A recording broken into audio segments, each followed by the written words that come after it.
anonymous aspirant. The minimum time in which RAS can conduct its prelims exam is 2 months. How this is 2 months? We will discuss that. The date is the minimum date is 3 September. In this time, how to approach the prelims and how to tackle the mains. So let's start. पहले हम बात करते हैं कि 2 महीने कैसे। जो notification आया है ना, उसमें कहा गया है कि जो प्रीलिम्स का एग्ज़ाम होगा वो सितंबर या अक्टूबर में हो सकता है। ये 2 मंथ्स में कहीं भी हो सकता है। इसके अलावा 3 सितंबर जो है ना, वो पहला संडे पड़ रहा है। ओके, तो there is a high chance और देयर इज़ सम चांस कि 3 सितंबर को भी ये एग्ज़ाम हो सकता है। तो अगर 3 सितंबर को एग्ज़ाम होता है तो हमारे पास जो टाइम है वो 1 जुलाई से लेकर 3 सितंबर का है। Approximately 60 days are left. Okay, just 2 months। So इस समय what should be our approach now? There is a tip, watch the video at 1.5x if you are comfortable. Okay, so let's discuss more. जो minimum time है वो 2 महीना है prelims में, इसलिए जुलाई जो होता है ना, ये वाला महीना ये आपके लिए बहुत इंपॉर्टेंट हो जाता है। यहाँ आपको कम से कम 4 सब्जेक्ट्स पे एटलीस्ट अच्छा खासा पकड़ होना, कमांड होना रिक्वायर्ड है।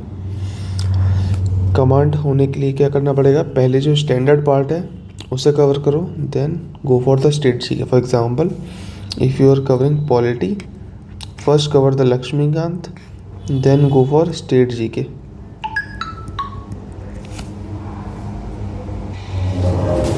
अगर आप इकॉनमी पढ़ रहे हैं तो जो भी आपकी NCERTs हैं या जो स्टैंडर्ड बुक आप फॉलो करेंगे उसे कवर कर लें। उसके बाद स्टेट के करंट अफेयर्स या स्टेट की जो जीके है उस पर फोकस करें।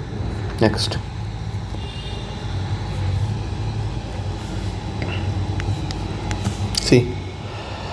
देखो, सिलेबस के रिगार्डिंग मेरा सजेशन है कि मैंने 2 वीडियो ऑलरेडी बना चुका हूँ आप सिलेबस के लिए।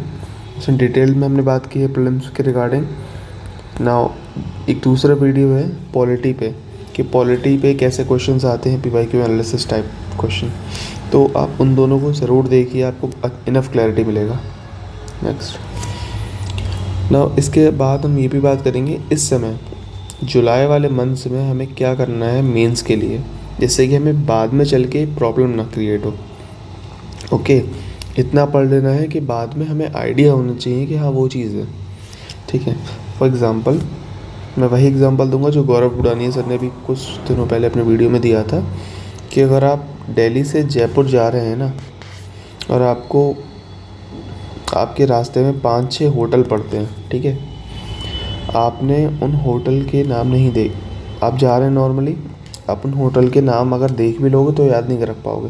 बट अगर आपके माइंड में कहीं ना कहीं है कि उन होटल के नाम आपको याद रखने हैं कैसे भी करके, तो आप एटलीस्ट 5 में से 2 के तो याद रख ही लोगे जब आप पढ़ते हुए जाओगे।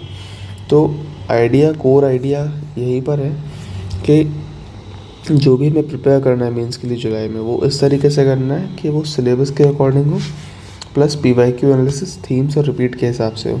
ठीक है, मेंस में जो भी हम डिटेल में बात करेंगे वो नेक्स्ट वीडियो में बात करेंगे, क्योंकि इतना नहीं हो पाता जल्दी, आई एम सॉरी।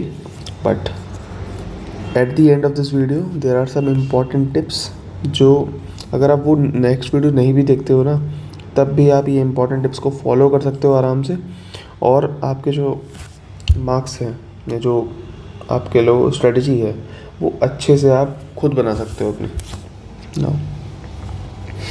सो जुलाई में हम आ चुके हैं आज। ठीक है, इस महीने में क्या फ़ोकस करना है? तो जो क्या फ़ोकस करना है ना, ये डिपेंड करता है कि आप कौन हो सर।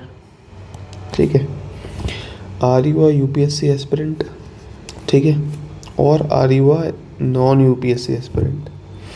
नॉन UPSC एस्पिरेंट में भी वो बंदा हो, जो लड़का हो जो आपने अभी तक RAS की तैयारी स्टार्ट भी नहीं की है, या फिर नॉन UPSC एस्पिरेंट में आप वो हो।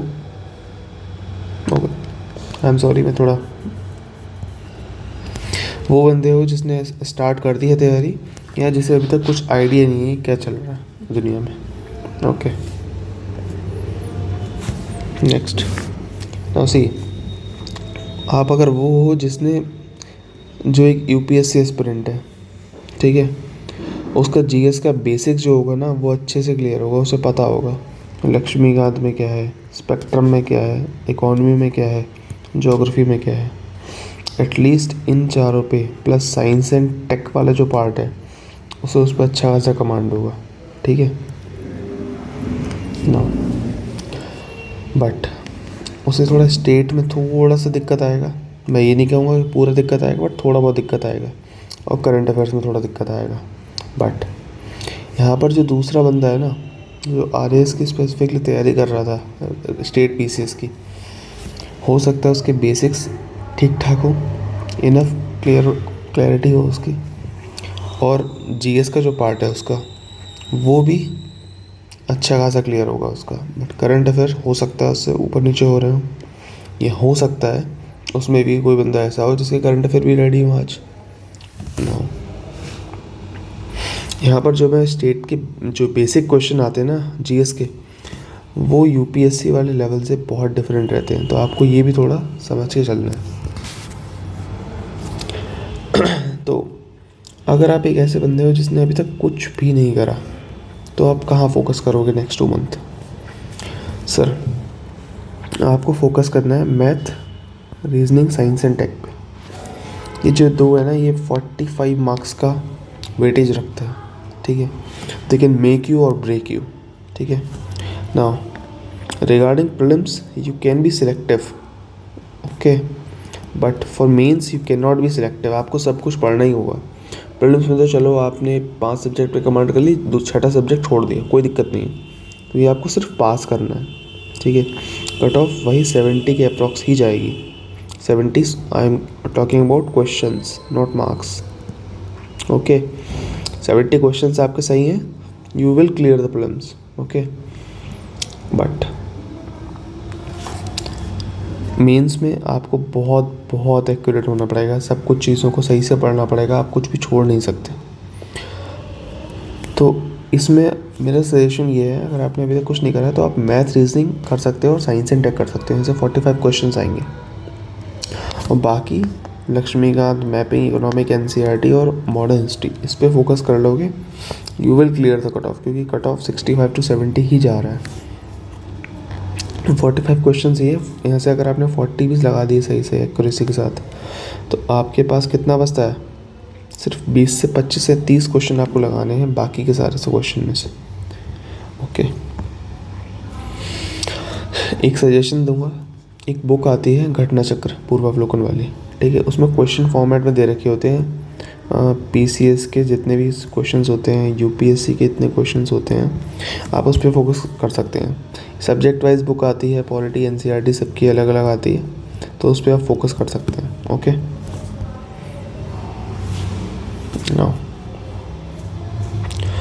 Now each day of July आपका कैसा जाना चाहिए सर?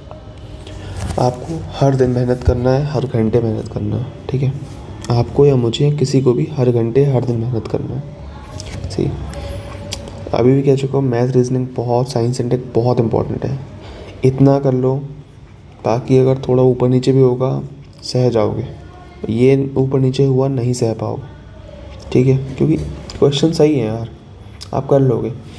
जीके में से ना क्वेश्चन कुछ भी पूछ सकता है, 50 स्कीम आई है मान लो, ठीक है, उसमें कुछ भी पूछ सकता है वो, ठीक है। मैथ में अगर वो तुमसे कह रहा है कि वर्ड पेयरिंग वाले क्वेश्चन हैं, या फिर प्रॉफिट लॉस पे क्वेश्चन है, ठीक है, या फिर एचसीएफ एलसीएम में क्वेश्चन आ रहा है, तो उसमें ज़्यादा घुमा नहीं सकता ना, ज़्यादा पैटर्न चेंज नहीं हो सकता, हमें ये चीज़ पकड़नी है, ओके।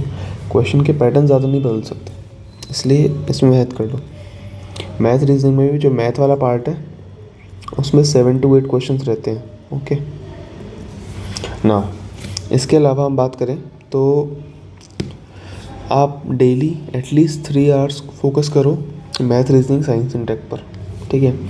इसमें 45 क्वेश्चंस में से आपकी टारगेट ये होना चाहिए कि मैं 45 में से 45 सही करूँगा, ठीक है। इसके अलावा आप 70 प्लस आवर्स 70 प्लस जो मार्क्स आएंगे आपके 70 प्लस जो क्वेश्चंस आएंगे सॉरी, वो पॉलिटी, हिस्ट्री, ज्योग्राफी से आएंगे। Okay, now C whenever I am talking about any GS subject, उसमें RAS राजस्थान वाला जो स्पेसिफिक करंट अफेयर्स और स्टैटिक पार्ट है ना, वो ऑलरेडी इंक्लूडेड है। ठीक है, सो 70 प्लस जो क्वेश्चंस हैं, ओके, वो आपके इन 3 सब्जेक्ट से आने वाले हैं। इसमें भी आपको कहाँ कहाँ फोकस करना है, इम्पोर्टेंट पार्ट, वो जो सिलेबस वाला वीडियो है आपको मिल जाएगा। अगर आप नहीं भी देखते हो कोई बात नहीं, मैं अभी जस्ट इसके नीचे आराम से बता दूंगा वापस से। सो 70 प्लस जो क्वेश्चन है वो इन 3 पार्ट से आएंगे आपको। आप डेली 4 आवर्स दो इसे, ठीक है। आप डेली पॉलिटी पढ़ो, डेली हिस्ट्री पढ़ो, ज्योग्राफी पढ़ो, ठीक है, आप कवर कर लोगे। ठीक है, पॉलिटी के लिए जो पॉलिटी स्पेसिफिक वीडियो डाला है प्रीलिम्स पे, उसे रेफ़र कर लेना, PYQ एनालिसिस के साथ है।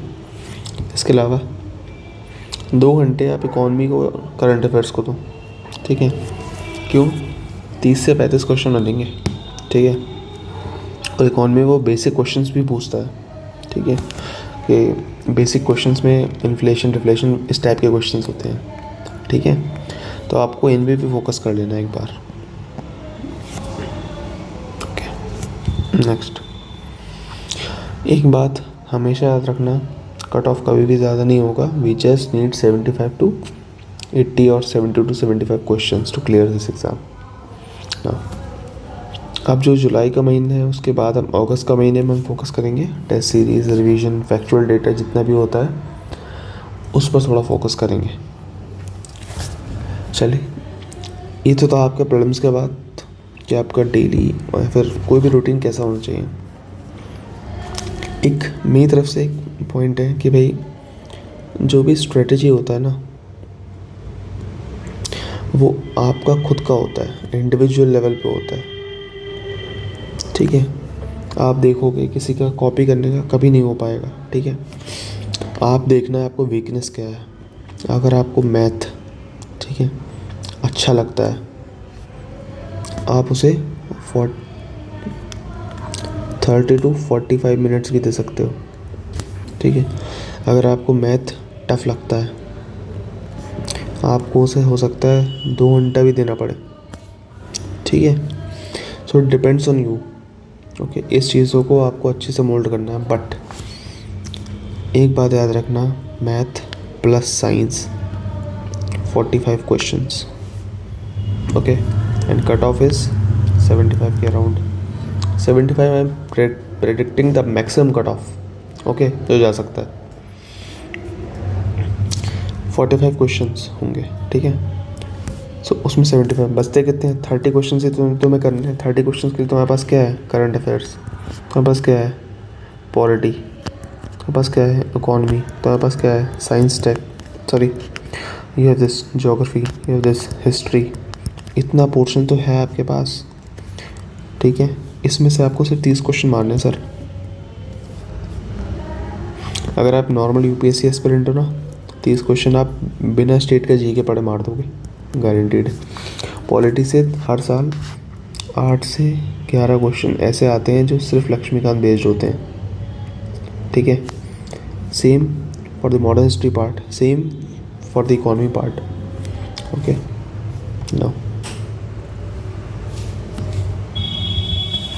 सी, ये जो आपका पेपर है ना, ये सॉरी, ये जो वो 2018 का, ओके, जो GS मेंस का सिलेबस था, GS मेंस का पेपर था, पेपर 1, ये उसका पेपर है। आप ऐसा पेपर आता है, शुरुआत में OMR है और ये सब है।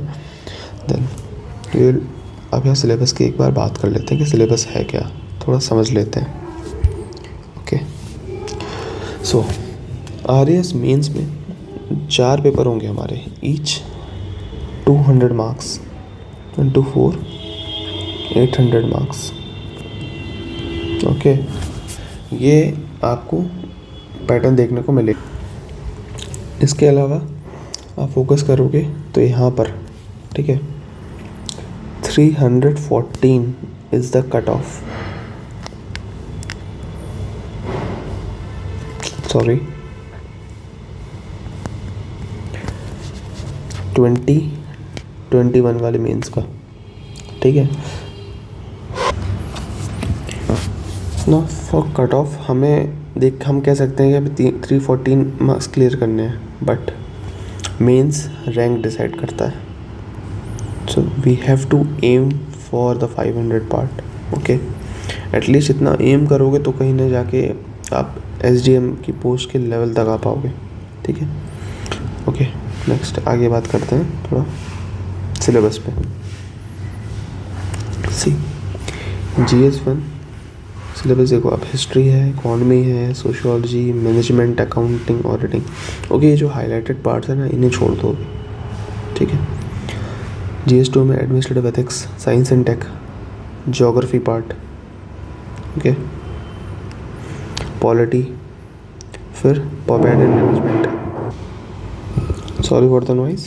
सो दिस पॉपेड management, now see this Hindi and English part, okay, fourth paper. We have this grammar, comprehension, translation, precis writing, composition, letter writing, okay. अब बात करते हैं डिटेल में। See this highlighted part of GS1, sociology, management, accounting, auditing, then sports, yoga, behaviour law, ये सब, ठीक है। ये जो चीज़ें हैं ना, 120 मार्क्स की हैं, ठीक है, 20 मार्क्स ईच, ओके। तो हमें इनको नहीं जाने देना है सर।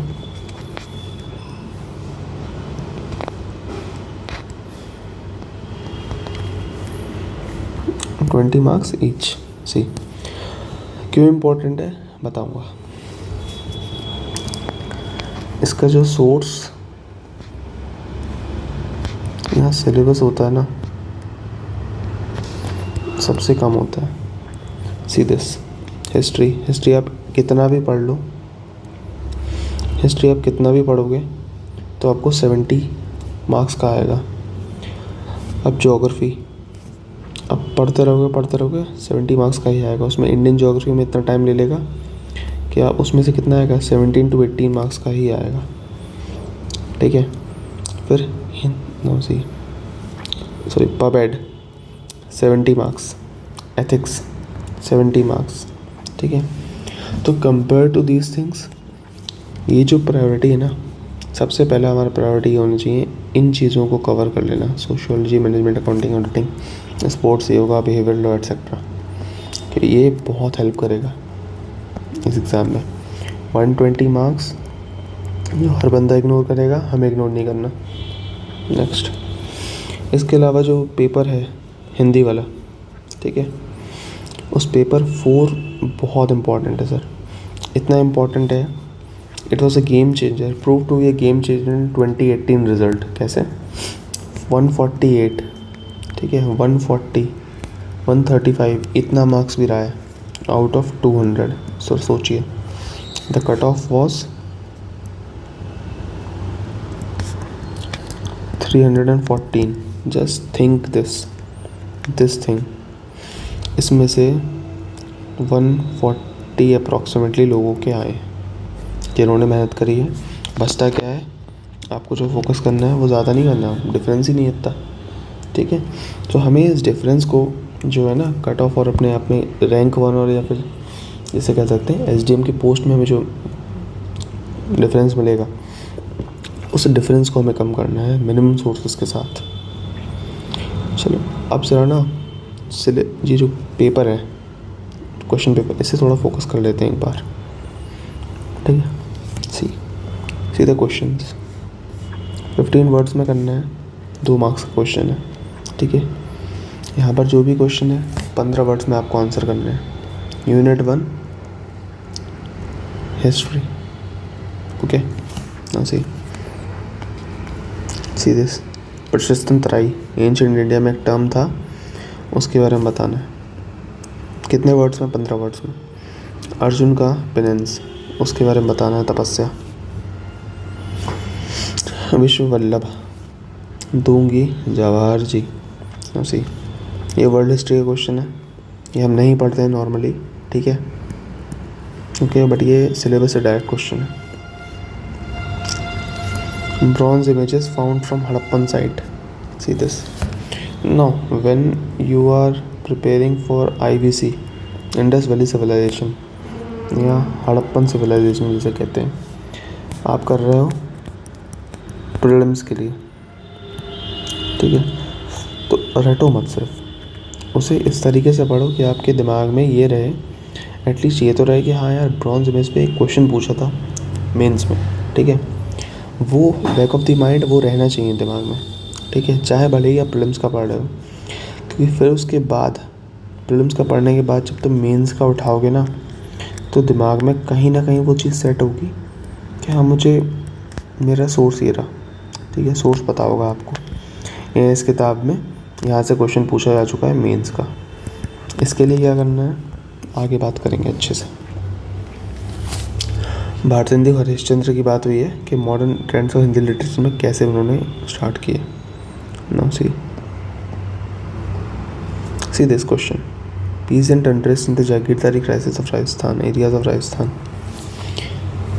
फिल्म्स के पर्सपेक्टिव से आप क्या करोगे, कौन कौन से पीस एंड इंटरेस्ट हुए हैं उनको नाम याद कर लोगे, ठीक है। सी यहाँ पूछा क्या है, कॉजेस, ठीक है, तुम भले ही कॉजेज याद नहीं कर रहे हो ना, बट एटलीस्ट तुम्हें इतना दिमाग में है कि यार हाँ ये क्वेश्चन पूछा था एक बार, भले ही तो बस इतना याद है और तुमने एक बार पढ़ लिया कॉजेस। नेक्स्ट टाइम जब मेंस की प्रिपरेशन करने बैठोगे तो तुम्हें इस ऐसे क्वेश्चंस के लिए दोबारा नहीं पढ़ना पड़ेगा। सी हमारा काम ये है, जो प्रीलिम्स और मेंस में कॉमन सिलेबस है ना ये वाला, हमें बस इतना फोकस करना है प्रीलिम्स के बाद हमें इसे दोबारा ना पढ़ना पड़े, एटलीस्ट पढ़ना भी पड़े तो बहुत कम पढ़ना पड़े। Okay, see this question. अब ये क्वेश्चन प्रीलिम्स में भी पूछ चुका है, कब पूछा था, पॉलिटी वाले वीडियो में अच्छे से बताया है किस टाइप के क्वेश्चन पूछ चुका था। ओके, ये जो सजेशन है 4-5 सजेशन दिए थे, ये चैप्टर कहाँ से है, यूनियन एंड टेरिटरी वाले चैप्टर है, या शायद यूनियन एंड स्टेट वाले चैप्टर है, शायद आर्टिकल 1 से 4 वाला जो चैप्टर है लक्ष्मीकांत का, वहाँ से आपका हो जाएगा। इसी के अलावा इसी चैप्टर में से एटलीस्ट ये आर्टिकल है, सर आर्टिकल की बात कर रहा हूँ, जो आर्टिकल 1 से 4 वाले चैप्टर है ना उनकी बात कर रहा हूँ लक्ष्मीकांत में। चैप्टर नंबर 5 जो है लक्ष्मीकांत का, वहाँ से हर साल 1-2 सवाल पूछे जाते हैं, ठीक है, प्रीलिम्स में प्लस मेंस में भी सवाल पूछा गया ये वाला।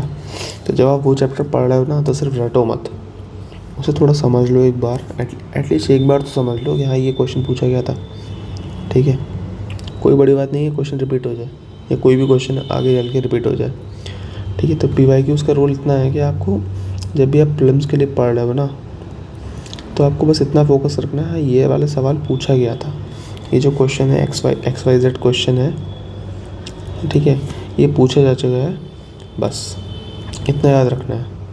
आपने चैप्टर पढ़ा प्रीएम्बल, अच्छा उसमें यूनिटरी फेडरेशन ऐसा कुछ पूछा गया था, ठीक है, रिपब्लिक क्या होता है ऐसा पूछ लिया, चलो एग्जांपल दे रहा हूँ कि मेंस में रिपब्लिक का पूछ लिया, अब आप पढ़ रहे हो प्रीएम्बल को, तो आपके पास दिमाग में इतना होना चाहिए कि रिपब्लिक पे क्वेश्चन पूछा गया था, उससे थोड़ा डेफिनेशन को एक बार देख ले रहा हूँ, भले ही तुम रटो मत, उसे याद मत करो, बट एटलीस्ट देख लो एक बार। Okay, see this part see जो होता है वो हमारा 10 मार्क्स का होता है, 100 वर्ड्स का होता है। Okay, see Indian renaissance 19th century,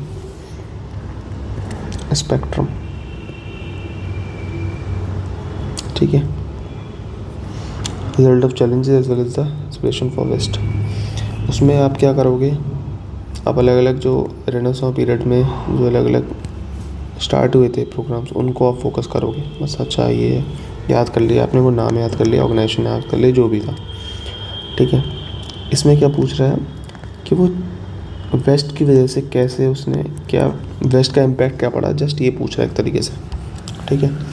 तो फोकस थोड़ा इस तरीके से करना, बाद में प्रॉब्लम ना हो। Revolutionary freedom movement in 20th century, ठीक है।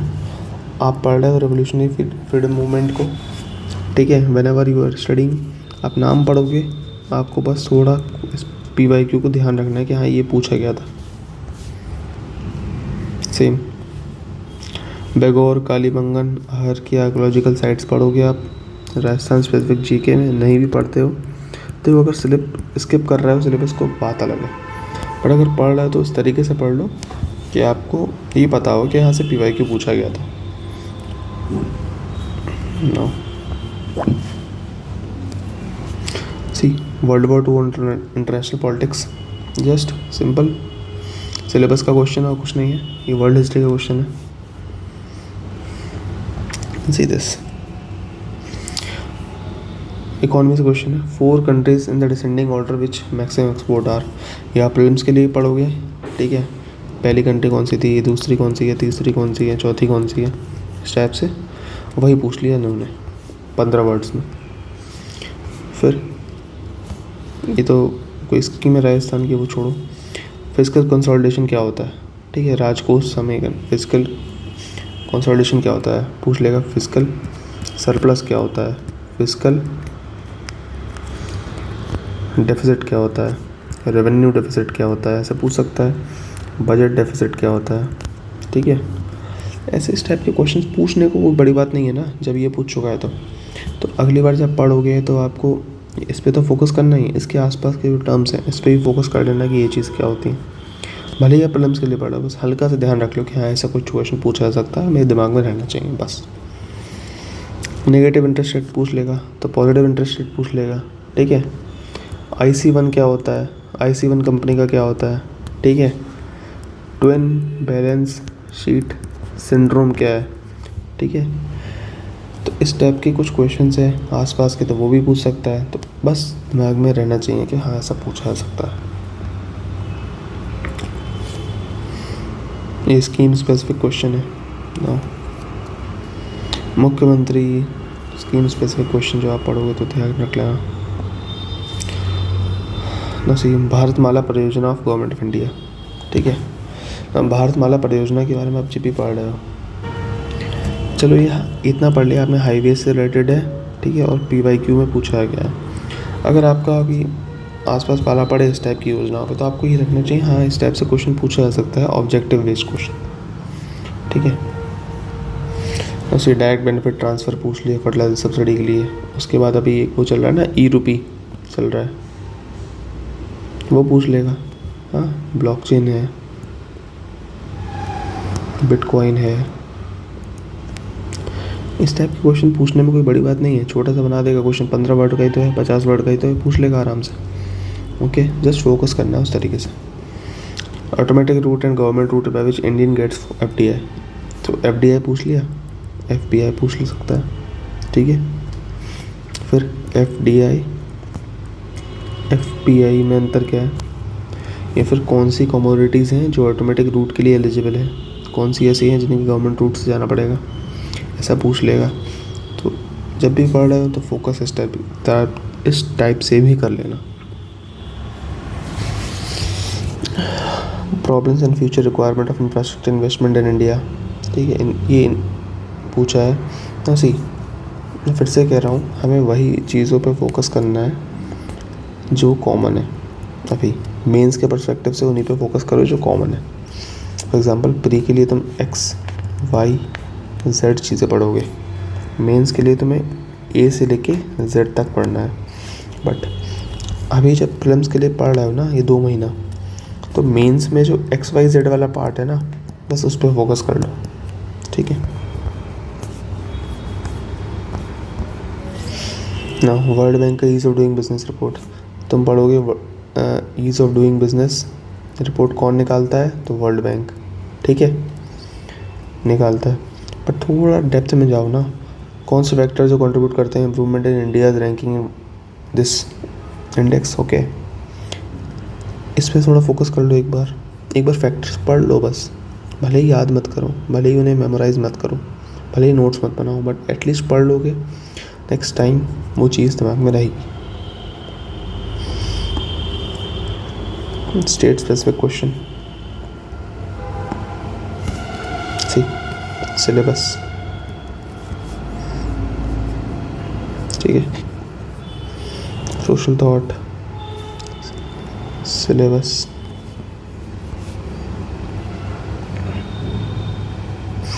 इस टाइप के कुछ क्वेश्चंस हैं। अब ये जो चीज़ है, ठीक है, ये थर्ड सेक्शन स्टार्ट हो गया ना, इस थर्ड सेक्शन को भी छोड़ दो। क्यों? देखो,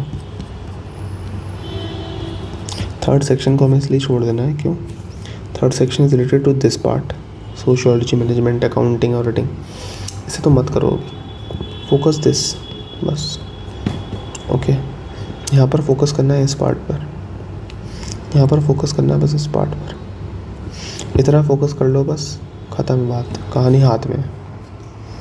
now next part, now see my conclusion, ठीक है।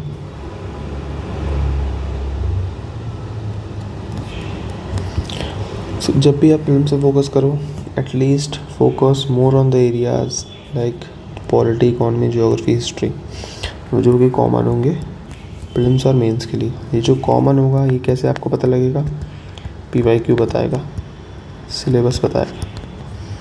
PYQ आपको टिप्स पे होने चाहिए सर। यहाँ सर XYZ क्वेश्चन है, ये 2021 में पूछा था, 2018 में पूछा था, 2016 में पूछा, 15 में पूछा, और ये इस साल रिपीट हुआ है। इस टाइप के आपको क्लैरिटी होनी चाहिए। Now, thank you for watching till here. Okay.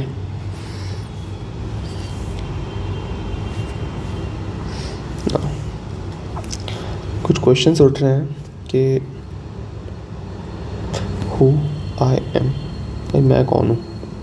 ठीक बात है। क्रेडिबिलिटी क्या है मेरी,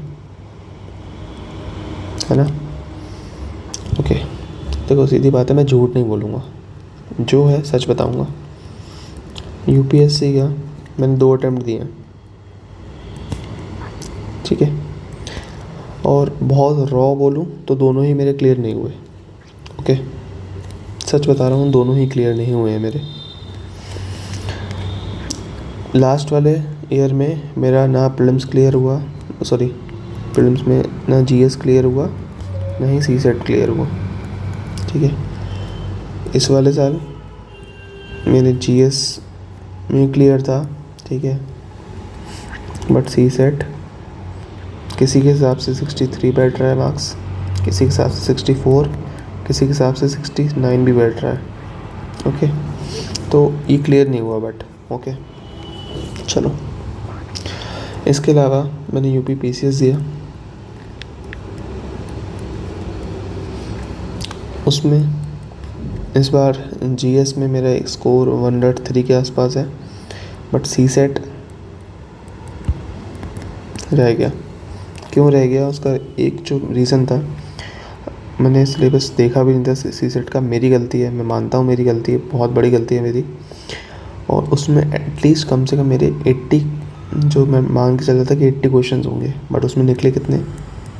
100, ठीक है। नेक्स्ट थिंग, मैं रहता हूँ UP में, उत्तर प्रदेश, ओके, मैं राजस्थान का नहीं हूँ, but why I am preparing for RAS, ठीक है। मेरा RAS टारगेट है इस बार का, मैं भी आपका कॉम्पिटिटर हूँ, ठीक है, और मैं ही आपको गाइड भी कर रहा हूँ, ठीक है। नेक्स्ट थिंग, क्रेडिबिलिटी की बात है। अगर आपको लगता है इसमें कुछ भी गलत है, आप मत देखो video. I am not forcing anyone to watch this video और XYZ, ये आपकी चॉइस है। It depends on you, you are individual, it depend on you. ये आपकी चॉइस है सर कि आपको वीडियो देखना नहीं देखना।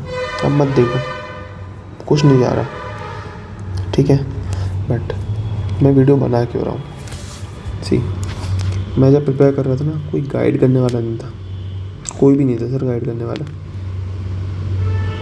ठीक है। There was no one to guide me, ना मेरा कोई बड़ा भाई है, ना कोई बड़ी बहन है, ना कोई छोटा भाई है, ना छोटी बहन है, ठीक है। I am the single child. इस वजह से ये जो प्रॉब्लम्स क्रिएट हुई है ना, मेरे साथ, मैं नहीं चाहता कि ये किसी और के साथ हो, ठीक है। दूसरी बात, क्रेडिबिलिटी की बात है, तो मैंने कुछ ऐसा नया नहीं बताया। फॉर एग्ज़ाम्पल मैंने अभी रेफरेंस दिया था गौरव बुडानिया सर का, ठीक है, अपने वीडियो में एग्ज़ाम्पल के साथ। सो मैं भी कुछ नहीं कर रहा हूँ, मैं रिसर्च कर रहा हूँ, ठीक है। रिसर्च करने के बाद जो फ़िल्टर आउट करना होता है कंटेंट को, वो किया मैंने, और उसके बाद आपको प्रेजेंट कर दिया, ठीक है। आपको नहीं अच्छा लगता, यू कैन सब्सक्राइब मत करो, आप टेलीग्राम से भी हट सकते हो, ये आपकी इच्छा है, ठीक है।